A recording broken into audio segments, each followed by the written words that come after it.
চিরনিদ্রায় শায়িত হলেন পুলিশের গুলিতে নিহত বেগম রোকেয়া বিশ্ববিদ্যালয়ের আলোচিত শিক্ষার্থী আবু সাঈদ। কোটা সংস্কার আন্দোলনের সমন্বয় কমিটির এই সদস্যকে দাফন করা হয় ১৭ জুলাই বুধবার সকালে পীরগঞ্জের বাবনপুরে তার পারিবারিক কবরস্থানে। এর আগে সকালে কড়া পুলিশি পাহারায় লাশ নিয়ে যাওয়া হয় সাঈদের বাড়িতে। জেলার জাফরপাড়া কামিল মাদ্রাসা মাঠে কয়েক হাজার মানুষের উপস্থিতিতে সম্পন্ন হয় জানাজা।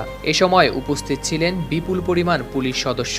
জানাজায় বিশ্ববিদ্যালয়ের পক্ষ থেকে অংশ নেন কলা অনুষদের ডিন ডক্টর শফিক আশরাফ সহ অন্যান্য শিক্ষকরা। নামাজের জামাতে ইমামতি করেন আবু সাঈদের ভাতিজা আবু সিয়াম মিয়া। এদিকে সাঈদের মৃত্যুতে এলাকায় চলছে শোকের মাতম। বাবা মা ভাই বোন এবং স্থানীয়দের আহাজারিতে ভারী হয়ে উঠেছে পুরো এলাকা।